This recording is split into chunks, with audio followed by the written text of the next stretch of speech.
Sejam muito bem-vindos a mais esta análise. Hoje, a gente vai embarcar em uma jornada fascinante que conecta, de um jeito bem inesperado, o passado e o presente. Nós vamos explorar exatamente como aqueles antigos ideais e disciplina que a gente sempre associa à figura daquele guerreiro implacável se fundem perfeitamente com o que a psicologia moderna nos diz sobre maturidade emocional, certo? Então, vamos direto ao ponto e descobrir como domar a nossa própria mente. Para começar, olha que conceito japonês poderoso. Fugens de ko. Mova-se em silêncio, entregue em alto som. Isso já serve como um baita gancho inicial, né? Lembra a gente de que a verdadeira força quase nunca precisa daquele anúncio extravagante ou de demonstrações de ego. Pelo contrário, exige um silêncio interno absurdo. É aquela ideia fundamental de que as maiores realizações vêm de mentes focadas na ação, construindo excelência nos bastidores, sem produzir barulho desnecessário ou buscar aprovação o tempo todo. Essa imagem mostra bem isso, o foco e a intensidade desse guerreiro no meio da neve. É óbvio que as condições ali são extremas, e mesmo assim existe uma firmeza que nada abala. Essa é a nossa metáfora visual que apresenta o tema central do nosso estudo, o domínio da própria paisagem interna. Antes de sair por aí enfrentando os problemas do mundo, a gente precisa cultivar essa mesma quietude diante das tempestades da nossa própria mente. E para organizar nossa linha de raciocínio, o roteiro é o seguinte: 1. Incorporando o guerreiro silencioso. 2. Metáforas do poder interior. 3. Os 4 temperamentos psicológicos. 4. Imaturidade versus maturidade emocional. E, por fim, o tópico 5. Encontrando paz e quietude. Ponto 1. Incorporando o guerreiro silencioso. A filosofia da contenção. Vamos focar agora em entender como as grandes tradições marciais sempre bateram na tecla da contenção emocional. Afinal, força física não serve para nada sem a paciência estratégica para gerenciá-la. Aqui a gente nota um contraste bem legal entre dois princípios de maestria. De um lado, aquela postura de não dizer absolutamente nada e provar tudo só através do silêncio e dos resultados. Do outro, a gente tem o princípio de Zanshin. Zanshin é basicamente entender que o golpe em si é só um instante que passa rápido, mas o estado de alerta, aquela prontidão mental, tem que ser permanente. Exige foco contínuo no lugar de só reagir por impulso. Triunfarão aqueles que souberem quando lutar e quando esperar. Essa frase ilustra a sabedoria estratégica de um jeito brilhante. A impulsividade grita no nosso ouvido que toda provocação precisa de uma resposta imediata, mas a maturidade vem e prova exatamente o contrário. A vitória não é de quem se movimenta sem parar, e sim de quem tem discernimento. O domínio interno fica claríssimo quando existe a capacidade de ler a situação e decidir a hora exata de agir ou a hora perfeita de simplesmente cruzar os braços e observar. Miyamoto Musashi, aquele lendário espadachim que terminou a vida invicto depois de mais de 60 duelos, nos deixou um conselho de ouro sobre não guardar posses que não têm mais utilidade. E a sacada genial dele vai muito além de objetos físicos, viu? É um chamado para disciplina mental, para jogar fora nossa bagagem emocional inútil. Ficar carregando ressentimento antigo e padrão de comportamento reativo é como vestir uma armadura pesada demais. Não dá para ter agilidade emocional carregando esse peso. 2. Metáforas do poder interior, visualizando a luta interna. Agora vamos trazer isso para um terreno um pouco mais simbólico e deixar a rigidez marcial um pouco de lado para focar naqueles símbolos mitológicos que explicam as nossas lutas diárias.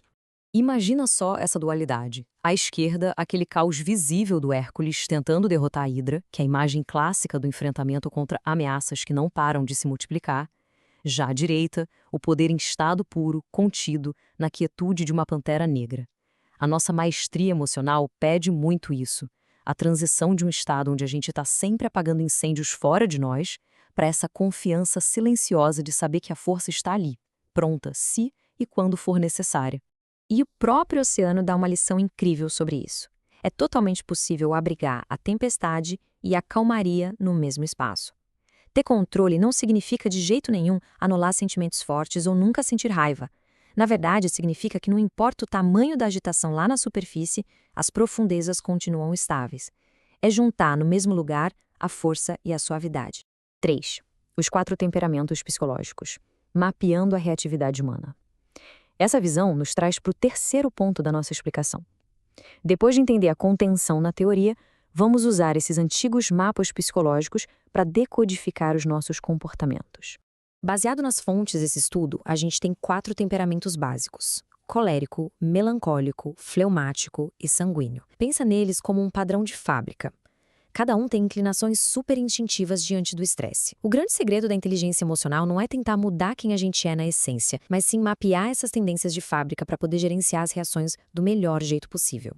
Então, a virada de chave absoluta aqui é saber separar o que é uma resposta infantil de uma resposta adulta em qualquer um desses 4 temperamentos. A versão infantil é puro instinto, caótica, buscando um conforto rápido ou aquela vitória superficial na discussão. A versão adulta é o nosso alvo de hoje. É aquele resultado pensado e trabalhado da disciplina silenciosa, abaixando o volume do caos e transformando um instinto cego em uma atitude que realmente constrói alguma coisa. 4. Imaturidade versus maturidade emocional, evoluindo além do instinto. Botando a mão na massa agora, vamos detalhar como acontece essa evolução em cada um dos perfis na vida real. Pegando o colérico para começar. A diferença grita aos olhos. O estágio imaturo só quer saber de ganhar no grito. É uma necessidade quase cega de dominar a discussão e obrigar os outros a mudarem. Mas a evolução para a maturidade é fantástica. A pessoa pega toda essa energia intensa e redireciona para expor sua visão com firmeza, mas sem agressividade. O foco deixa de ser ganhar a briga e passa a ser liderar pelo exemplo, buscando soluções que realmente resolvam o problema. Já o temperamento melancólico tem uma armadilha infantil bem dolorosa, que é o isolamento mental. A pessoa esconde o que incomoda, acumula toneladas de ressentimento e entra naquela crença irreal de que os outros têm a obrigação de ler a mente dela. Para alcançar a maturidade, o esforço é justamente romper essa bolha. É aprender a fazer aquela faxina interna, organizar os sentimentos e abrir a boca para comunicar tudo com clareza e transparência, ajustando o que se espera da realidade. O fleumático imaturo é o mestre da fuga. O mecanismo de defesa dele é negar que existe um conflito. Fica aceitando calado situações super desconfortáveis só pelo pavor de gerar um atrito. E isso vira uma bomba relógio de estresse engolido, né? A versão adulta desativa essa bomba ao trocar a fuga pelo posicionamento estratégico.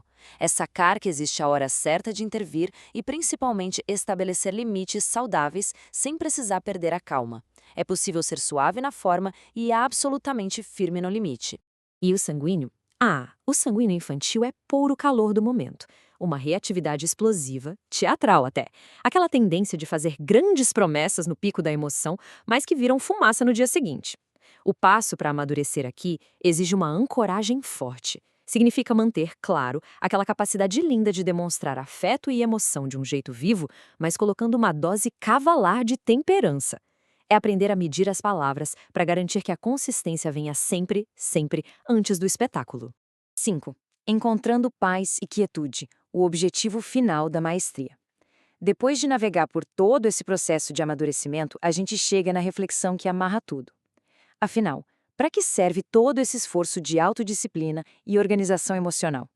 O objetivo final é um só: alcançar um estado real e duradouro de paz.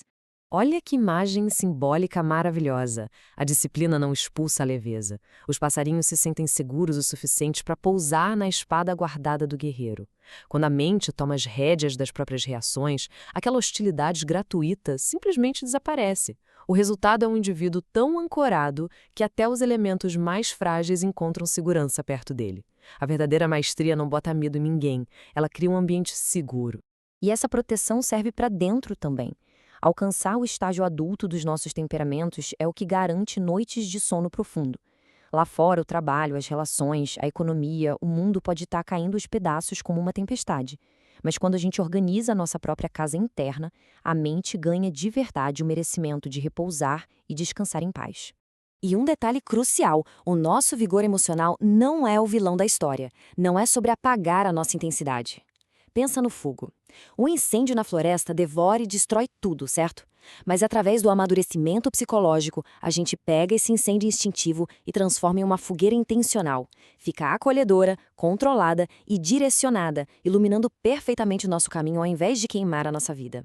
É claro que essa jornada pede paciência. Respostas maduras não brotam da noite para o dia, mas aos poucos elas garantem que a gente consiga manter a nossa essência intacta, mesmo no meio da escuridão. Exatamente como a certeza de que o sol sempre nasce de novo, a nossa integridade e a nossa paz não devem jamais ser corrompidas pelas tempestades ou pelas atitudes dos outros. Para fechar a nossa análise de hoje sobre esse controle interior, fica uma pergunta essencial no ar. Diante das pressões do nosso dia a dia e olhando para o seu próprio padrão de fábrica, qual é o degrau exato entre aquele instinto reativo e a firmeza adulta que está precisando de mais foco e atenção agora mesmo? Refletir sobre isso é o primeiro passo para domar a própria mente. Muito obrigado por acompanharem mais esta explicação e até a próxima análise.